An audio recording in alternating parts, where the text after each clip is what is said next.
اعوذ باللہ من الشیطان الرجیم بسم اللہ الرحمن الرحیم الحمد للہ رب العالمین الصلاة والسلام علی رسولہ الکریم ابی القاسم محمد اللہم صلی علیہ وعلی آلہ طیبین الطاہرین المعصومین ولعنۃ اللہ علی اعدائہم اجمعین اما بعد قال سبحانہ وتعالی فی کتابہ الحمید والفرقانہ المجید بسم اللہ الرحمن الرحیم فإنا يحب المتقین اللہم صلی علی محمد وآل محمد۔ سامعین محترم، ناظرین کرام، السلام علیکم ورحمۃ اللہ وبرکاتہ۔ یا علی مدد علیہ الصلاۃ والسلام۔ آج اپنے سامعین اور ناظرین کی خدمت میں جس اہم موضوع پر گفتگو کرنے کی سعادت حاصل ہو رہی ہے، اگر ہم اس موضوع کی دقت اور اہمیت پہ نگاہ کریں، اگر وہ لفظ جو بیان کرنے چلا ہوں اس لفظ کی اہمیت اسلام کے اندر، دین کے اندر، انسانیت کے اندر اگر اجاگر نہ کی جائے، لوگ اس سے آگاہ نہ ہوں، تو در حقیقت اس انسان کی زندگی کا بھی کوئی فائدہ نہیں ہے اور اس کے دنیا میں آنے کا بھی کوئی فائدہ نہیں ہے۔ اور وہ موضوع جس پہ گفتگو کرنا چاہ رہا ہوں، اس کے متعلق پروردگار نے اپنی لا ریب بے عیب بے مثل بے مثال کتاب میں متعدد مقامات پر ارشاد فرمایا ہے اور اس موضوع کی، اس عنوان کی اہمیت کو ذکر کیا ہے، اور وہ موضوع ہے تقویٰ۔ تقویٰ کے متعلق قرآن و احادیث کے اندر اور نہج البلاغہ کے اندر جو کلمات، جو الفاظ بیان کیے گئے ہیں وہ انتہائی اہمیت کے حامل ہیں۔ اگر ہم غور کریں لفظ تقویٰ پر کہ اس کی اہمیت اور اس کا کردار انسان کی زندگی میں کیا ہے، تو قرآن کی اس آیت کے مفہوم سے ہم اس کو سمجھ سکتے ہیں کہ جس میں پروردگار انسان کی منزلت اور انسان کے مقام کو بیان کرتا ہے اور یہ انسانوں تک پیغام پہنچا رہا ہے۔ وہ لوگ جو یہ گمان کرتے ہیں، وہ لوگ جو یہ سمجھتے ہیں کہ جو شخص زیادہ خوبصورت ہے اسے کالے کے اوپر اہمیت حاصل ہے، اگر اہل عرب ہے تو اس کو عجم کے اوپر اہمیت حاصل ہے، اور اگر غنی ہے، مالدار ہے تو اسے فقیر اور غریب پہ اہمیت حاصل ہے، جبکہ قرآن نے اور اسلام نے اس چیز کی نفی کی ہے اور فرمایا ہے ان اکرمکم عند اللہ اتقاکم، کہ اے لوگو جو اپنی مالیت پر، اپنے غنی ہونے پر، اپنے امیر ہونے پر ناز کر رہے ہیں، جو اپنی خوبصورتی پہ ناز کر رہے ہیں، جو اپنے عرب ہونے پہ ناز کر رہے ہیں، یاد رکھو تمہارا یہ ناز کرنا اللہ کی بارگاہ میں کسی اہمیت کا حامل نہیں ہے۔ کیوں؟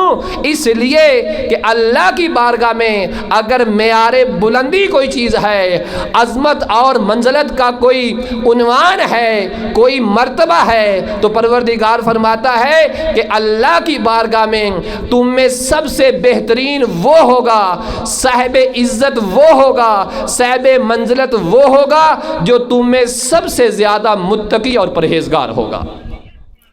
اگر انسان متقی ہے تو اس کی عزت ہے اللہ کی بارگاہ میں بھی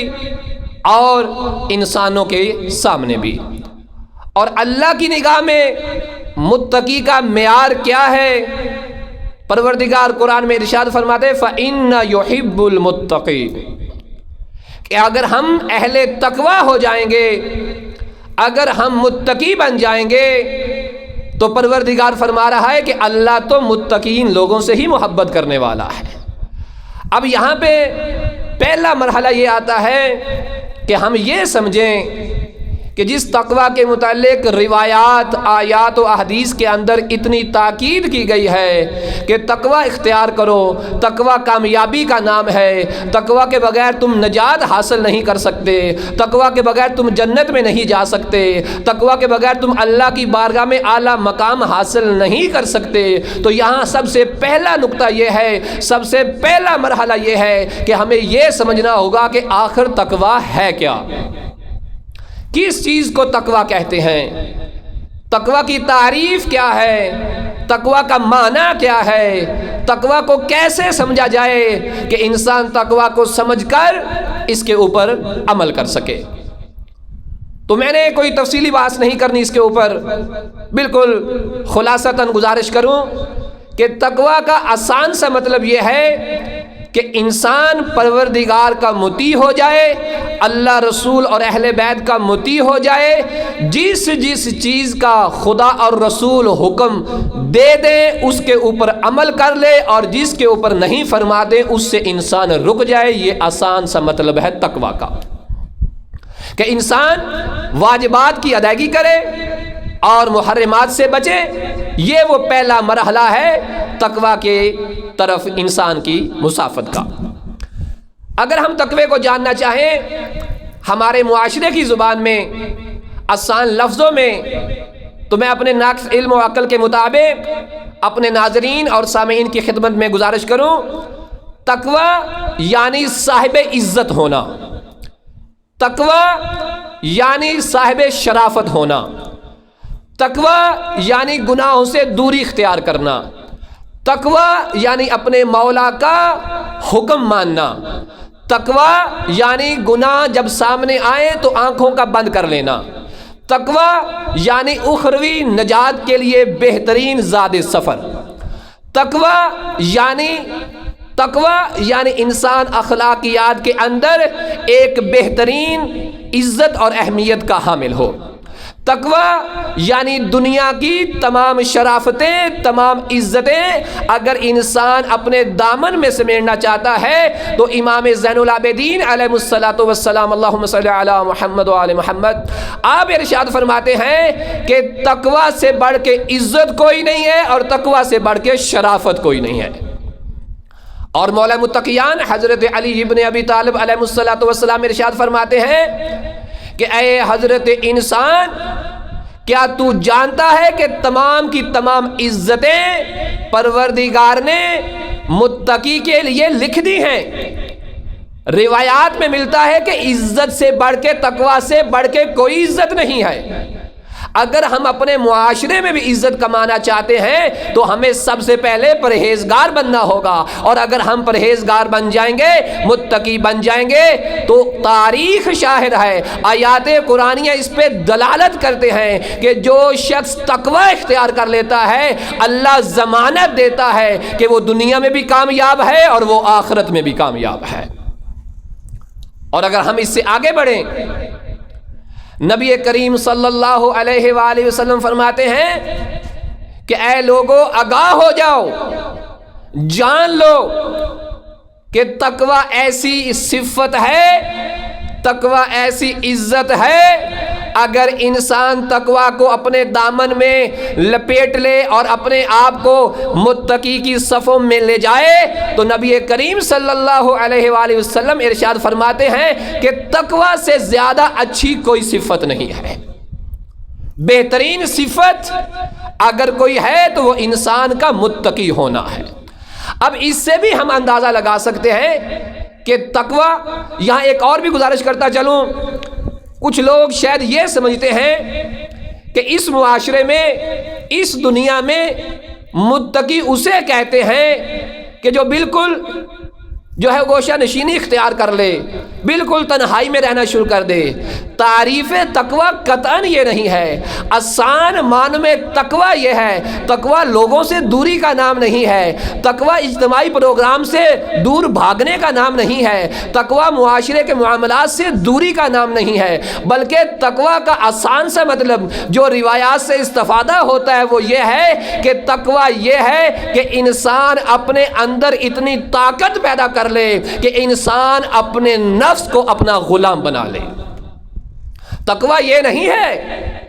کہ میں لوگوں سے دور بھاگتا پھروں، بلکہ اسی معاشرے میں رہوں، انہی لوگوں کے درمیان رہوں، اور انہی لوگوں کے درمیان رہ کر جب میرے سامنے گناہ آئے تو اپنی آنکھوں کو بند کر لوں، اور اگر نیکی کا کوئی مرحلہ آئے تو سب سے پہلے وہاں میں نظر آؤں۔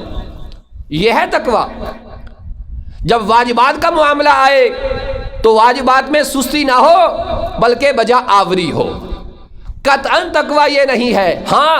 تقویٰ اگر اور سمجھا جائے تو تقویٰ یہ ہے کہ انسان کے اندر جتنی صفات رذیلہ ہیں ان کا مقابلہ کر کے انسان انہیں نکال دے، اور جتنی خیر والی صفات ہیں وہ اپنے دامن میں سمیٹ لے، بالخصوص اپنے دل کے اندر جتنی بھی غلاظتیں، بد اخلاقیاں، وہ نفاق ہو، وہ طمع ہو، وہ لالچ ہو، بد اخلاقی ہو، حرص ہو، تکبر ہو، دنیا کی جاہ طلبی ہو، جتنی بھی یہ بد اخلاقیاں ہیں ان کو نکال کے اپنے دل کو اتنا پاک کر لے کہ تقوی اختیار کرنے کے بعد اس کا دل یاد رحمان کے لیے آمادہ ہو، یاد شیطان کے لیے آمادہ نہ ہو۔ یہ ہے تقوی۔ لہذا یہ ذہن سے نکال دیا جائے جو لوگ یہ سمجھتے ہیں کہ اگر تقوی اختیار کیا تو ہم دنیا سے نکل جائیں گے۔ نہیں، جو شخص تقوی اختیار کرتا ہے، روایات بتاتی ہیں کہ پروردگار دنیا کو لا کے اس کے قدموں پہ ڈال دیتا ہے۔ متقی شخص وہ ہے کہ جس کا جینا، جس کا مرنا، جس کا اٹھنا، جس کا بیٹھنا اللہ کے لیے، اللہ کی رضا کے لیے ہو، اللہ کی محبت کے لیے ہو۔ اگر جب وہ اللہ سے محبت کرے گا تو یہ کیسے ممکن ہے کہ وہ لوگ جو تقوی نہیں رکھتے ہیں وہ تو مالا مال دکھائی دے رہے ہوں اور جو صاحب تقوی ہے وہ بدحال ہو جائے؟ ایسا ممکن نہیں ہے۔ ہاں، جو متقی ہوگا، جو اللہ کے لیے تقوی اختیار کرے گا،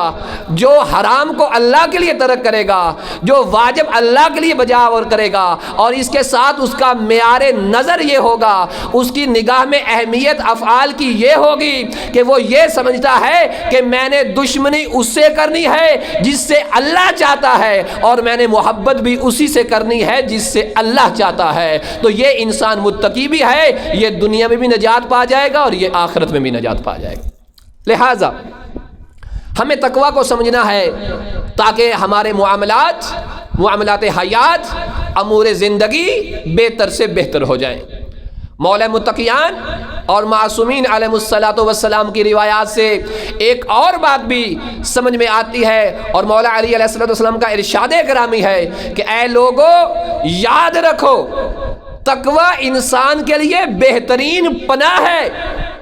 اور ایسی پناہ ہے کہ اگر تم تقوی اختیار کرو گے، اس گھر میں آ جاؤ گے جو متقین کے لیے ہے، تو پھر گھبراؤ نہیں، یہ گھر بھی پناہ کے لیے کمال ہے اور اس کی بنائیں بھی پناہ کے لیے کمال ہے۔ اور ہاں، کسی ایسے گھر میں نہ چلے جانا جس گھر کی بنیادیں کمزور ہوں، اور وہ بنیادیں انسان کو زیادہ دیر حیات نہیں بخشا کرتی۔ لہٰذا قرآن میں ارشاد ہوا فَإِنَّ خَيْرَ الزَّادِ التَّقْوَىٰ، لوگوں آگاہ رہو، تیاری کرو، سامان آخرت کو آمادہ کرو، اور وہ سامان آخرت ہے کیا؟ جو اخروی نجات کا ذریعہ بن جائے، جو انسان کی کامیابی کا ذریعہ بن جائے، وہ اور کوئی چیز نہیں ہے سوائے تقوی کے۔ ایک بہت بڑے عالم، انہوں نے بیان فرمایا، اور ان سے ایک بزرگ سے نقل ہوا جو میں نے ان کی زبان سے سنا، وہ فرماتے ہیں کہ ان کے درس کے اندر موجود تھے، کسی طالب علم نے سوال کیا کہ آقا جان بتائیے تقوی کیا ہے، اس دور میں کیسے سمجھا جائے کہ انسان متقی ہے؟ تو وہ بزرگوار فرماتے ہیں بیٹا، 7 دن 24 گھنٹے خفیہ کیمرہ تمہاری ویڈیو بنائے، اور جب 7 دن خفیہ کیمرہ 24 گھنٹے کی تمہاری ویڈیو بنائے اور تمہیں اطلاع دیے بغیر، تجھے بتائے بغیر اس دنیا کے تمام ٹی وی چینلوں کے اوپر تیری وہ ویڈیو چلا دی جائے، اور اس ویڈیو کو دیکھ کر تمہیں شرمندگی کا سامنا نہ کرے، اسے تقوی کہا جاتا ہے۔ یہ آج کے دور میں آسان سا معنی ہے تقوی کا، کہ میری خلوت کے امور بھی اللہ کی رضا کے لیے ہونے چاہیے، میری جلوت کے امور بھی پروردگار کی رضا کے لیے ہونے چاہیے۔ اور جو اللہ والا بن جاتا ہے پروردگار اسے کبھی شرمندہ نہیں کرتا، بلکہ اس کے لیے اخروی انعامات کا پروردگار نے اس طرح سے اعلان فرمایا ہے کہ ان للمتقین مفازا، کہ متقین لوگ جو ہیں یہ کامیاب ہیں، ان کے لیے باغات ہیں، ان کے لیے چھلکتے ہوئے جام ہیں۔ قرآن میں متعدد مقامات پہ جو متقین لوگوں کو پروردگار نے انعام دینے ہیں، جو اکرام دینے ہیں، ان کے متعلق بہت سارے اذکار موجود ہیں جن میں کہا گیا متقی وہ ہیں، وہ کامیاب لوگ ہیں کہ جو باغات جنت میں رہیں گے، ان کے جو ہے تخت لگے ہوں گے، وہاں وہ ٹیکے لگا کے بیٹھے ہوں گے، حور و غلمان ان کی خدمت گزاری کے لیے آمادہ ہوں گی۔ اور جب حوروں کا تعارف آیا تو پروردگار نے فرمایا ایسی حوریں ملیں گی متقین کو کہ دیکھنے والوں کی آنکھوں نے دیکھا نہیں ہوگا، چھونے والوں کے ہاتھوں نے چھوا نہیں ہوگا۔ اور روایات بتاتی ہیں کہ اس بندہ متقی کے لیے کہ جس نے دنیا کی مصیبتیں برداشت کی، جو عارضی مصیبتیں تھیں، دنیا کی مشکلیں برداشت کی، جن مشکلوں کو آخر ختم ہو جانا تھا، ان مشکلات کے اوپر صبر کیا، اللہ نے اس کے لیے جہاں بہت ساری نعمات کا اہتمام کیا، وہاں پروردگار نے جو اس کے لیے حور کا اہتمام کیا ہے، روایات بتاتی ہیں کہ جو اس کے لیے حور کا اہتمام کیا گیا ہے وہ اتنی خوبصورت ہے، پروردگار کے کارخانہ سے اتنے اعلیٰ معیار سے تیار کردہ ہے کہ اگر اس حور کا ایک بال آسمان سے نیچے آویزہ کر دیا جائے لوگوں کو دکھانے کے لیے تو یاد رکھو وہ اتنا خوبصورت ہوگا، وہ اتنا چمکدار ہوگا کہ پوری دنیا اس کی خوبصورتی اور روشنی کی وجہ سے اندھی ہو جائے گی۔ یہ وہ تحفہ ہے جو متقین کے لیے ہے۔ اور اس کے مد مقابل وہ صفات جو تقوی کی ضد ہیں، اگر وہ صفات انسان کے اندر ہوں تو انسان کو متقی نہیں کہا جا سکتا۔ صفات رذیلہ جن کے متعلق مولا متقیان حضرت علی علیہ السلام ارشاد فرماتے ہیں کہ اے لوگو یاد رکھو یہ تقوی وہ علاج ہے کہ جس کے اندر ہر بیماری کا تم مقابلہ کر سکتے ہو، وہ بیماری تمہاری بدنی ہو، وہ بیماری تمہاری روحانی ہو، ہر طرح کی بیماری کا علاج تقوی کے اندر موجود ہے۔ اگر انسان بد اخلاق ہے، اگر انسان کو غصہ زیادہ آتا ہے، اگر انسان متکبر زیادہ ہے، اگر انسان جو ہے وہ اپنی میں ہے، کسی کے اوپر ظلم کرنے کا موقع ملے تو وہ اپنے ہاتھ سے جانے نہیں دیتا، وہ تمام صفات رذیلہ جو ایک غلط اور برے انسان کے اندر موجود ہیں، اگر وہ اللہ کی بارگاہ میں ہدایت لینا چاہتا ہے تو دروازہ پروردگار بند نہیں ہوا۔ روایات سے یہ استفادہ ہوتا ہے کہ اگر ایک انسان زندگی کے کسی بھی مرحلے میں اپنے پروردگار کی طرف رجوع کرنا چاہے تو اس دروازے کو کھلا پائے گا کسی بھی وقت۔ اور بالخصوص ایک جملہ، اگر انسان گناہگار ہے، مجھ جیسا گناہگار ہے، خطا کار ہے اور چاہتا ہے کہ بارگاہ الہی میں سرخرو ہو جائے، تو ہماری مقتل کی کتابوں میں ملتا ہے کہ دو ایسے بھائی جہاں جناب حضرت حور کا تذکرہ موجود ہے، وہاں دو اور بھائی بھی ملتے ہیں کہ جو جنگ نہروان سے دوڑے، کوفہ میں رہنے لگ گئے اور دشمنان مولا علی میں ان کا شمار تھا، حتیٰ کہ وہ ظلم جو کئی سو سالوں تک مولا متقیان کے اوپر جو ہے عید کے خطبے اور جمعے کے خطبوں میں کیا گیا بنو امیہ کی وجہ سے، یہ دونوں بھائی وہ ستم وہ ظلم 20 سال تک کرتے رہے۔ جب مولا امام حسین علی مقام علیہ السلام کربلا پہنچتے ہیں تو یہ دونوں بھائی کوفے سے نکلتے ہیں تلواریں لے کر، یہ کہتے ہوئے کہ ہم باغی کے قتل کے لیے جا رہے ہیں، ہم کافر کے الیاذ باللہ کافر کے بیٹے کو مارنے جا رہے ہیں، ہم تارک الصلاۃ کے بیٹے کو مارنے جا رہے ہیں۔ جب یہ کربلا پہنچتے ہیں، میں بتانا چاہتا ہوں کہ انسان کے گناہ کی اہمیت نہیں ہے خدا کی بارگاہ میں، خدا کی بارگاہ میں انسان کے شرمندہ ہونے کی ہے، انسان کے توبہ کرنے کی ہے۔ جتنا بڑے سے بڑا گنہگار ہو، اگر اس نے نبی کو قتل نہیں کیا، اس نے امام کو قتل نہیں کیا، نبی اور امام کے بیٹے کو قتل نہیں کیا، تو اس کے لیے گنجائش باقی ہے۔ وہ پروردگار اسے معاف کر سکتا ہے، لیکن نبی اور امام کا قاتل روایات اور آیات میں قابل بخشش اور قابل مغفرت نہیں ہے۔ اب یہ دونوں کربلا پہنچے، 10 محرم تک یہ دونوں بھائی لشکر یزید میں ہیں۔ اہل بیت کے خانوادے کی قربانیاں شروع ہوئیں لشکر یزید میں۔ اصحاب باوفا نے جانوں کا نظریہ جو ہے نذرانہ مولا امام حسین کی بارگاہ میں پیش کیا، شہید ہو گئے، سارے شہید ہو گئے۔ حسین ابن علی علیہ السلام زخموں سے چور ہیں،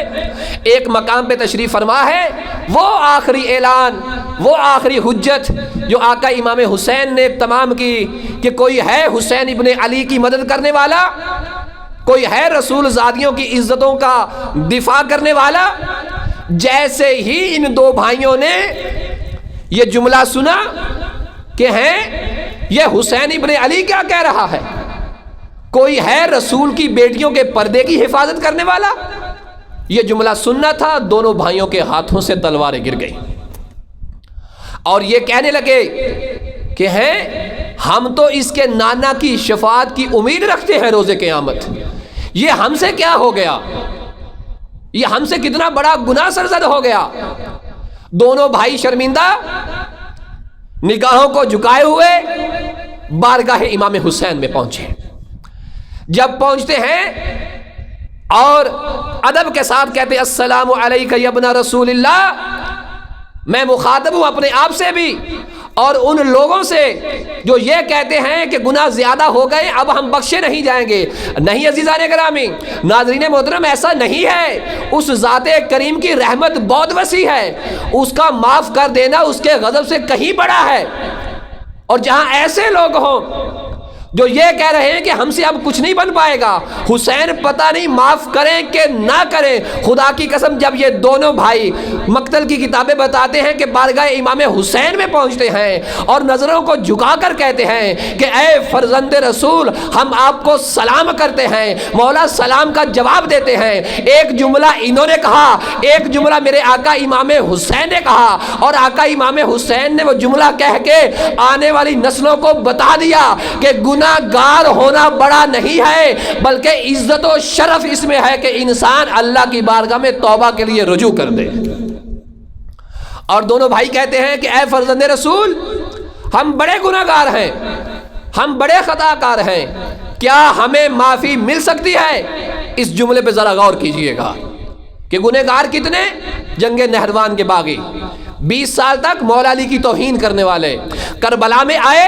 مولا امام حسین کے قتل کے ارادے سے، اصحاب قتل ہو گئے، اولاد باوفا اور سارے احباب قتل ہو گئے، فقط حسین ابن علی ہیں۔ اب انہوں نے رجوع کیا ہے اللہ کی رحمت کی طرف کہ آیا ہمیں توبہ کا موقع مل سکتا ہے یا نہیں مل سکتا۔ ایسے میرے آقا امام حسین نگاہوں کو نیچے کیے ہوئے تھے کہ انہوں نے کہا کیا ہمیں اب بھی معافی مل سکتی ہے؟ اے فرزند رسول، آقا امام حسین نے آسمان کی طرف دیکھا اور ایک جملہ ارشاد فرمایا اور کہا کہ جب حسین کا خدا معاف کر سکتا ہے تو حسین کیوں نہیں؟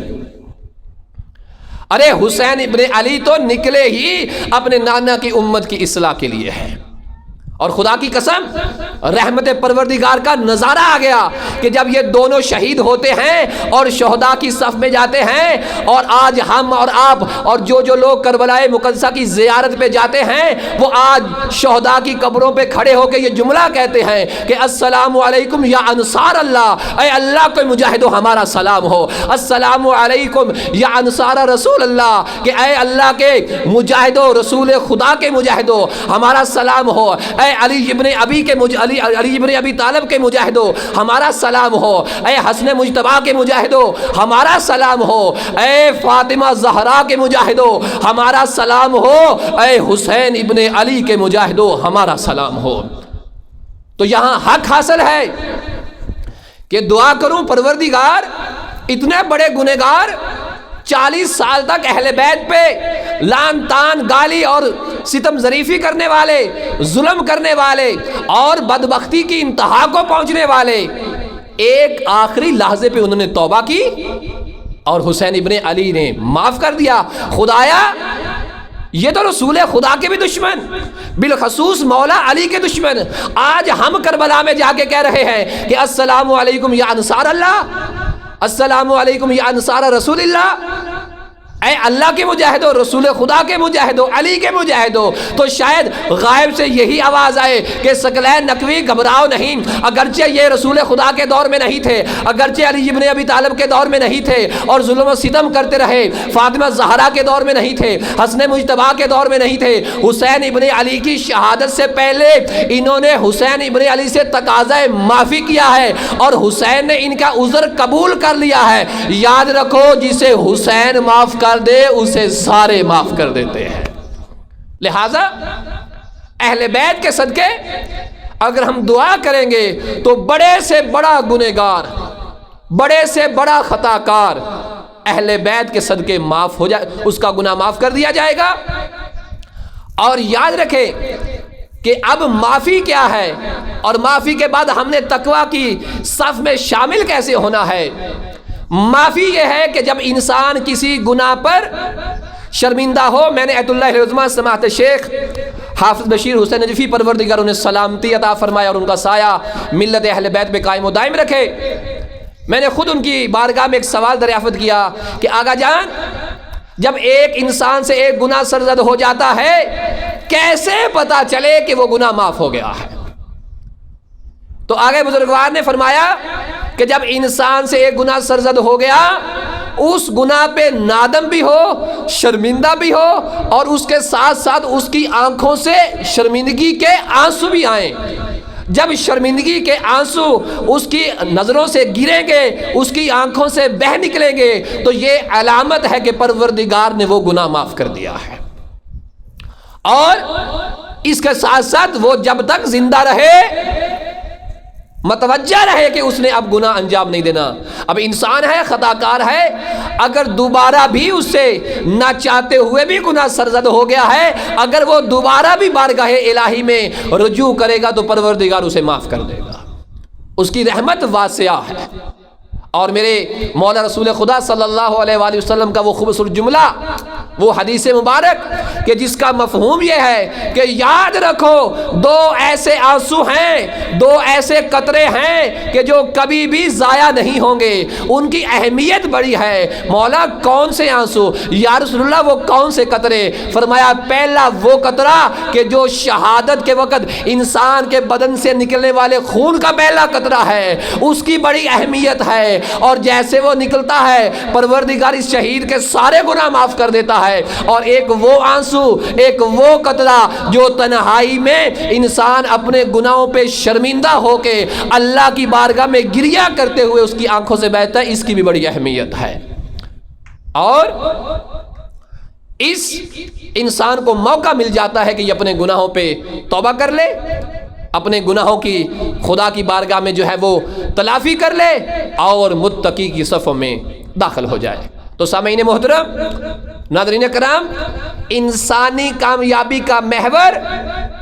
انسانی کامیابی کا حقیقی وسیلہ انسان کا متقی ہونا ہے۔ بس مختصر کروں مزید اور ایک جملہ انتہائی اہم گزارش کروں آپ کی خدمت میں کہ جب ہم نے تقویٰ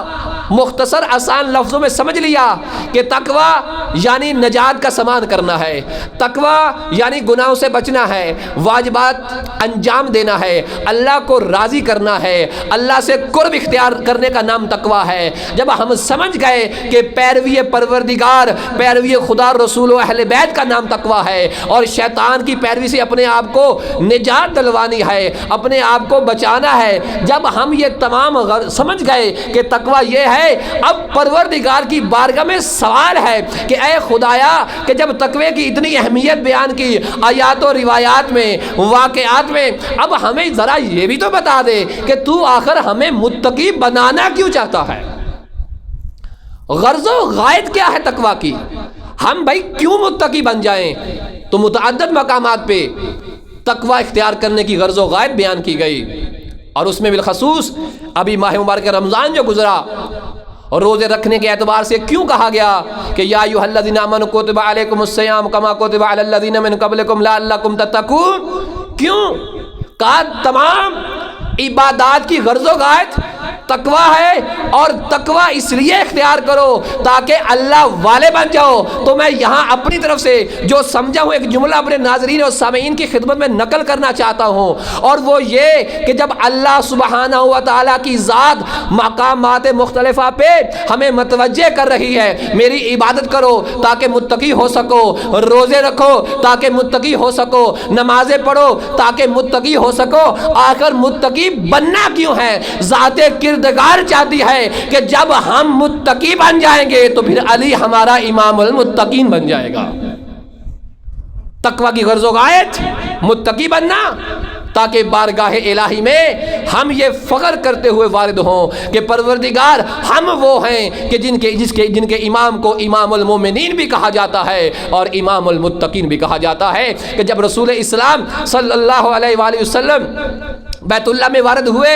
جب میرے مولا علی کی ولادت ہوتی ہے تو آ کے رسول خدا نے جب میرے مولا علی علیہ السلام کو ہاتھوں پہ اٹھایا تھا اور کچھ آیات بھی سنی، صحائف سابقہ بھی سنے، انبیاء کے صحائف بھی سنے، وہاں جب سورۃ مومنون کی وہ آیت مولا علی نے تلاوت کی کہ قد افلح المومنون، کہ تحقیق بے شک مومن کامیاب ہو گئے، تو وہاں رسول اسلام صلی اللہ علیہ وآلہ وسلم فرماتے ہیں کہ یا علی مومن کامیاب کیوں نہ ہو، اس لیے کہ تو امیر المومنین ہے۔ لہذا تقوی اختیار کرنا یعنی اپنے آپ کو مومن بنانا ہے، اپنے آپ کو اس قابل بنانا ہے، اس اہل بنانا ہے کہ تاکہ میں تقوی اختیار کر کے شیعان حیدر کرار کی صف میں شامل ہو جاؤں، اور قیامت میں مولا متقیان حضرت علی ابن ابی طالب علیہ السلام یہ کہتے نظر آئیں کہ پروردگار یہ بھی میرا ہے کیونکہ یہ متقی ہے اور میں امام المتقین ہوں۔ لہذا ہمیں تقوی اختیار کرنا ہے، تقوی کو سمجھنا ہے، اور تقوی کے اعتبار سے ہم نے اپنے اعمال کو، اپنے حیات کے امور کو منظم کرنا ہے۔ اور آخر پہ میں اپنے سامعین اور ناظرین کی خدمت میں تقوی کے اعتبار سے وہ خطبہ جو مولا متقیان حضرت علی ابن ابی طالب نے اپنے ایک صحابی انتہائی زاہد و عابد شخصیت جناب حمام نے جب سوال کیا تھا کہ یا امیر المومنین مجھے متقین کی صفات ایسے بتائیے گویا کہ میں ان کو دیکھ رہا ہوں، مولا نے مختصر سا جواب دیا۔ اس جواب پر جناب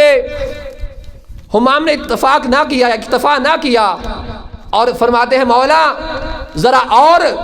وضاحت سے بتائیے۔ مولا متقیان حضرت علی ابن ابی طالب علیہ السلام نے